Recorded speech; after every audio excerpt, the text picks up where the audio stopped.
Mock के बारे में मैं आपको कुछ बातें बोलूंगा, इन बातों पर ध्यान देंगे। सबसे पहले अभी से ही एक फिक्स ऑर्डर ऑफ अटेम्प्ट आप रखेंगे कि आज से sir fix order of attempt रखना है, उल्टी सीधी तरीके से मॉक नहीं देना। बहुत बच्चे क्या करते हैं, पहले मैथ लगाएंगे, इंग्लिश लगाएंगे, रीजनिंग लगाएंगे, जीएस लगाएंगे, कल कुछ नया एक्सपेरिमेंट करेंगे, परसों कुछ नया एक्सपेरिमेंट करेंगे।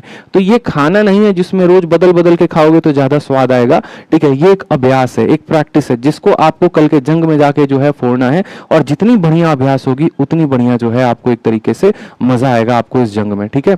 और उतने बड़े विजेता आप चलकर आगे बनोगे, उतने बड़े विजेता साबित होगे। तो प्रैक्टिस करना है मेरे भाई, ठीक है। कहते हैं ना कि ब्रूस ली ने क्या कहा था कि मुझे उस व्यक्ति से डर नहीं लगता है जिसको 10,000 अलग अलग तरीके आते हैं लड़ने के, मुझे तो उस व्यक्ति से डर लगता है जिसने एक ही तरीके को 10,000 बार प्रैक्टिस कर रखा हो। तो बस एक फिक्स ऑर्डर ऑफ अटेम्प्ट आपको रखेंगे। साथ में अभी से जब मॉक देंगे ना तो सवालों को बड़े ध्यान से पढ़ेंगे, बहुत केयरफुली, ठीक है। क्योंकि क्या होता है कि बच्चों का अभी जो रिव्यू है वो यह है, सर क्वेश्चन तो आता था, ध्यान से नहीं पढ़ा, इस वजह से क्वेश्चन गलती हो गया, सिनोनिम की जगह पर एंटोनिम मार दिया तो वो गलती हो गया, ठीक है। तो ये छोटी छोटी बातें अभी से बच्चे ध्यान रखेंगे। जो आपको मैं आज टिप्स दे रहा हूं ना, ये एक सिलेक्टेड कैंडिडेट वाला टिप दे रहा हूं, फर्जी वाला टिप नहीं दे रहा मैं कि आप आखिरी में जाके ढूंढते हैं ना। और अलग अलग यूट्यूब पर मैंने देखे हैं 10 दिन की स्ट्रेटजी, 20 दिन की स्ट्रेटजी, वो सब व्यूज के लिए होते हैं, बस फर्जी बनाने के लिए, पागल बनाने के लिए होते हैं। बट एक रियल एक टॉपर से जब आप पूछेंगे कि सर गाइड करो मुझे, तो आपको इससे बाहर अगर एक भी बात बता दे तो मुझे बताइए। क्योंकि चूंकि मैंने खुद सिलेक्शन लिया है, मैं खुद एक्साइज इंस्पेक्टर हूं, तो मुझे पता है कि हाँ सिलेक्शन कैसे होता है, ठीक है, कितनी मेहनत करने पर सिलेक्शन आता है। इस वजह से इन बातों का ध्यान रखें। एक और बात, मॉक देते वक्त आपको जो है ना सारे ऑप्शंस पर अपनी निगाहें बड़ी सटीक रखनी है। बहुत बार क्या होता है, मैं पूरा सवाल सॉल्व नहीं करनी होता जनाब, ठीक है, पूरा का पूरा सवाल सॉल्व नहीं करना होता है, सिर्फ ऑप्शन से भी हमारा सवाल बन सकता है। जैसे शादी में जाते हो, जब वरमाला होता है तो साथ में दुल्हन के अलावा जो है, जो उनके पड़ोस में उनकी मित्र आई होती है, उन पे भी नजरें टिका के देखते हो ना, ठीक है, कि कहीं वो भी ना छूट जाए। उसी तरीके से सवाल के अलावा जितने आपके 4 ऑप्शन है उनको भी थोड़ा सा एक बार देख लोगे तो ज्यादा कुछ बिगड़ेगा नहीं आपका। एक और बात, मॉक देते वक्त पैनिक नहीं करेंगे सर, ठीक है। मैंने ऐसे ऐसे बच्चों को देखा है कि पेपर के पहले उनके 100 नंबर आ रहे, 110 नंबर आ रहे, लेकिन जब पेपर हुआ तो 160 170 लेकर आए। क्यों लेकर आए उतने नंबर? क्योंकि उनको पता था कि यार उन्होंने प्रैक्टिस किया और अपने आप पर उन्होंने भरोसा रखा। कभी भी मॉक एग्जैक्ट आपका नहीं होता है कि नहीं, मॉक में अगर 110 आ रहे हैं तो पेपर में भी आपके इतने ही आएंगे, वो डिसाइड नहीं करता है सर।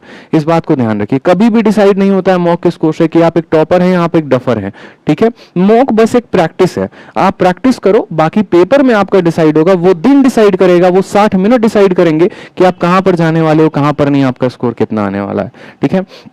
जो गलत क्वेश्चन है उनको बुक मार्क करेंगे और हर क्वेश्चन को एनालाइज करेंगे, और साथ में एक ऐसा डायरी ऑफ मिस्टेक जरूर बनाएंगे। आज भी मैं अपने पास ये डायरी रखता हूं, ठीक है। मैंने जितनी गलतियां की थी, मैं आज भी अगर मैं देखूं, मुझे आज भी अगर कोई पेपर देने जाना हो ना, तो बस मैं अपनी इस पतली सी डायरी को एक बार रिवाइज करके चला जाऊंगा।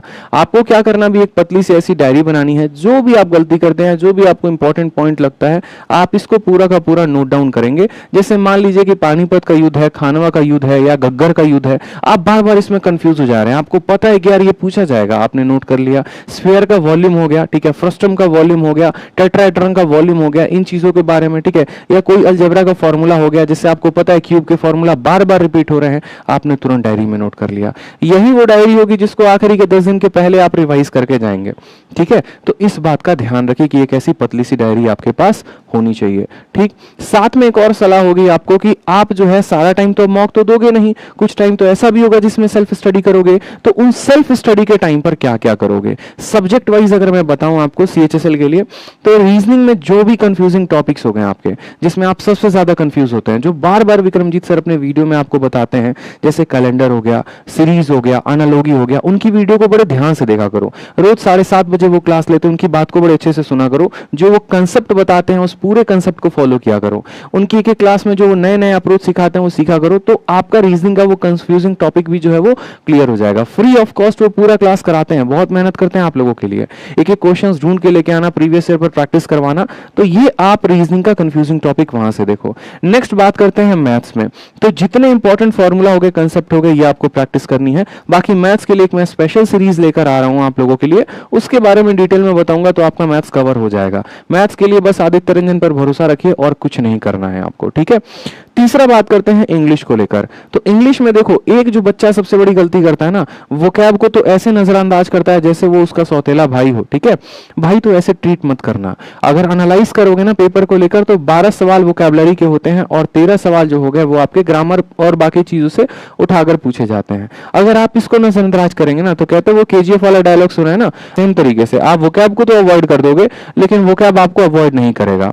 ठीक है, तो इस बात का ध्यान रखिए, बढ़िया मजा लेगा। वोकैबुलरी आपका पेपर में अगर नहीं आया तो पूरा नंबर खराब कर सकता है। इसीलिए मैंने 1 घंटा कहा है डेली वोकैबुलरी पढ़ने को, और वोकैबुलरी पढ़ने के बाद आपको क्या करना है कि पूरा का पूरा प्रैक्टिस करना है। एक आधा मैंने एप्लीकेशंस भी फ्री बताए हैं, जैसे एसएससी इंग्लिश क्विज करके हो गया, उस एप्लीकेशन को आप डाउनलोड करेंगे और डाउनलोड करने के बाद जो है वहां से अच्छी खासी प्रैक्टिस कर सकते हैं। इसके अलावा इंग्लिश में हमारे दो धुरंधर है हमारे चैनल पे, जैसे कि आपको पता है प्रशांत सर भी हैं। आप उनकी क्लासेस से जिन जिन टॉपिक्स का आपका कमजोर है, आप उनकी रेफरेंस ले सकते हैं और अच्छा खासा आप प्रैक्टिस कर सकते हैं अपने लिए, क्योंकि अल्टीमेट आपका पर्पस ये होना चाहिए, सीखे हम कहीं से भी, बस हमारा स्कोर बढ़े, हम आगे बढ़े। ठीक है, तो इसलिए आप क्लासेस भी अटेंड किया करो। जीके और करंट अफेयर में बोलूंगा, करंट अफेयर आखिरी के 5 महीने कोई एक पर्टिकुलर मैगजीन उठा लो, जैसे घटना चक्र हो गया, जैसे आदर्श का भी इंटरव्यू मैंने दिखाया था आपको, जो ऑल इंडिया रैंक 1 है इस बार जीएसओ में और ऑल इंडिया रैंक 14 अभी चल रहे हैं। उन्होंने क्या कहा कि करंट अफेयर के लिए मैंने बहुत ज्यादा चीजों पर फोकस नहीं किया, बस यहां पर जो है मैंने सिंपल फोकस किया था किसके ऊपर,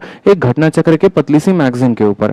ठीक है, तो आप अगर मैगजीन से पढ़ सकते हैं तो वैसे पढ़ लीजिए, या फिर अगर आपको वीडियो देखना पसंद है तो आप उन वीडियोस को देखें जो शॉर्ट वीडियोस हो, 10 मिनट 15 मिनट वाली डेली की डेली वीडियोस हो। पता चले रोज के 1-1 घंटे सवा घंटे की वीडियो निकाल दी आपने करंट अफेयर में और आया उससे कुछ नहीं, तो ये बेकार चीज है, घटिया चीज है, ऐसे मत फॉलो करना। ठीक है, 10-10 15-15 मिनट वाली जो है वो आप फॉलो करना। तो मतलब पूरी रात जगकर बस मैंने यही काम किया कि बच्चों को अब जाकर क्या बताना है, एक बड़े भाई की तरह सही वाहिनी में उनको गाइड करना है। अब इसके बाद जो पर्दा खुलता है आपके लिए